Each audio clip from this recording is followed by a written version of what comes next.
ನಮಸ್ಕಾರ, ನಾನು ಸಬಾ ಹಕೀಂ. ನಿಮ್ಮೆಲ್ಲರಿಗೂ 79ನೇ ಸ್ವತಂತ್ರ ದಿನಾಚರಣೆಯ ಶುಭಾಶಯಗಳು. ತ್ರಿವರ್ಣ ಧ್ವಜವನ್ನ ಎಲ್ಲೆಂದರಲ್ಲಿ ಬಿಸಾಕ್ತೀರಾ? ಬಿದ್ದಿರೋ ಫ್ಲಾಗ್ ನೋಡಿ ಹಾಗೆ ನನಗೆ ಯಾಕಬೇಕು ಅಂತ ವಾಪಸ್ ಬರ್ತೀರಾ? ಈ ಒಬ್ಬ ವ್ಯಕ್ತಿಯ ಬಗ್ಗೆ ಗೊತ್ತಾದ್ರೆ ನೀವು ಧ್ವಜಕ್ಕೆ ಕೊಡುವ ಗೌರವ ದುಪ್ಪಟ್ಟಾಗೋದು ಗ್ಯಾರಂಟಿ. ಕೊಡ್ತಿರೋ ಗೌರವ ಇನ್ನಷ್ಟು ಹೆಚ್ಚಾಗುತ್ತೆ.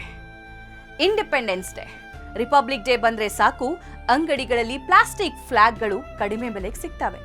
ಆಗಸ್ಟ್ 15 ಅಥವಾ ಜನವರಿ 26ರ ದಿನ ಬಹುತೇಕರು ಈ ಪುಟ್ಟ ಧ್ವಜಗಳನ್ನ ಹಿಡ್ಕೊಂಡು ಓಡಾಡ್ತಾರೆ. ದಿನ ಮುಗಿತಾ ಇದ್ದಂತೆ ಧ್ವಜವನ್ನ ಕೆಲವರು ಮೂಲೆಗೆ ಎಸಿತಾರೆ. ಒಂದಿಷ್ಟು ಜನ ರಸ್ತೆಯಲ್ಲೇ ಎಸೆದು ಹೋಗ್ತಾರೆ. ಆದ್ರೆ ಇವತ್ತು ನಾವು ಧ್ವಜಕ್ಕಾಗಿಯೇ ಪ್ರಾಣ ಬಿಟ್ಟ ಸೇನಾನಿಯ ಕಥೆಯನ್ನ ಹೇಳ್ತಾ ಇದ್ದೀವಿ. ಬ್ರಿಟಿಷರ ಮುಂದೆ ಬಾವುಟ ಹಿಡಿದುಕೊಂಡು ನಿಂತಿದ್ದಕ್ಕೆ ಈ ಹೋರಾಟಗಾರನ ಜೀವ ಹೋಗಿತ್ತು. ಹಾಗಾದ್ರೆ ಯಾರು ಆ ಹೋರಾಟಗಾರ? ಬನ್ನಿ ನೋಡೋಣ. ಇವರ ಹೆಸರು ತ್ರಿಪುರ ಕುಮಾರನ್. ತಮಿಳುನಾಡಿನ ಚೆನ್ನಿಮಲೈ, ಇಂದಿನ ಈರೋಡು ಭಾಗದ ನಿವಾಸಿ. ಕುಮಾರನ್ ಅವರನ್ನ ಈ ಭಾಗದಲ್ಲಿ ಕೋಡಿ ಕಥಾ ಕುಮಾರನ್ ಅಂತ ಕರೀತಾರೆ. ದೇಶಕ್ಕಾಗಿ, ದೇಶದ ಧ್ವಜಕ್ಕಾಗಿ 27ನೇ ವಯಸ್ಸಿನಲ್ಲಿಯೇ ಕುಮಾರನ್ ಪ್ರಾಣ ತ್ಯಾಗ ಮಾಡಿದ ಹೋರಾಟಗಾರ. ಅದು 1932ರ ಕಾಲಘಟ್ಟ. ದೇಶದ ಮೂಲೆ ಮೂಲೆಯಲ್ಲಿಯೂ ಸ್ವತಂತ್ರದ ಕೂಗು ಕೇಳ್ತಾ ಇತ್ತು. ಕುಮಾರನ್ ಅವರ ತಂದೆ ನಾಚಿಮುತ್ತು ಮುದಲಿಯಾರ್, ತಾಯಿ ಕುರುಪ್ಪಾಯಿ ದೇಶಬಂಧು ಹೆಸರಿನ ಯುವ ಸಂಘ ಸ್ಥಾಪಿಸಿದ್ರಿವರು. ಇದು ಬ್ರಿಟಿಷ್ ಸರ್ಕಾರದ ವಿರುದ್ಧ ಪ್ರತಿಭಟನೆಯನ್ನ ನಡೆಸ್ತಾ ಇತ್ತು. ದೇಶಬಂಧು ಯುವ ಸಂಘ ನಡೆಸ್ತಾ ಇದ್ದ ಪ್ರತಿಭಟನೆಯಲ್ಲಿ ಕುಮಾರನ್ ಭಾಗಿಯಾಗಿದ್ರು. ಅಂದಿನ ಬ್ರಿಟಿಷ್ ಸರ್ಕಾರ ಯಾರೂ ಸಹ ಧ್ವಜ ಹಿಡಿಯುವಂತಿಲ್ಲ ಅನ್ನುವಂತಹ ಆದೇಶವನ್ನ ಹೊರಡಿಸ್ತಾರೆ.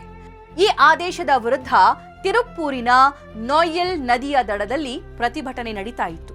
27 ವರ್ಷದ ತಿರುಪ್ಪೂರು ಕುಮಾರನ್ ಫ್ಲಾಗ್ ಹಿಡ್ಕೊಂಡು, ಭಾರತದ ಧ್ವಜ ಹಿಡ್ಕೊಂಡು ಪ್ರತಿಭಟನೆಯಲ್ಲಿ ಭಾಗಿಯಾಗ್ತಾರೆ.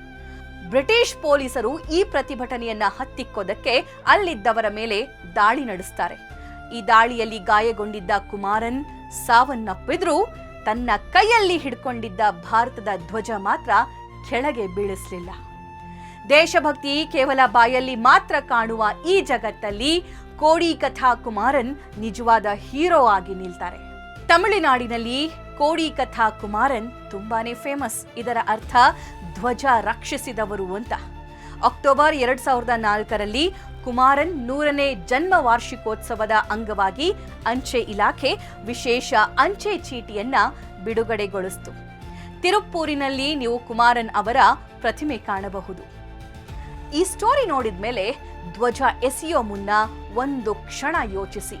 ಅದು ದೇಶದ ಧ್ವಜ ಆಗಿರಬಹುದು, ಪಕ್ಷದ ಧ್ವಜ ಆಗಿರಬಹುದು, ಯಾವುದೇ ಧ್ವಜ ಆಗಿರಬಹುದು.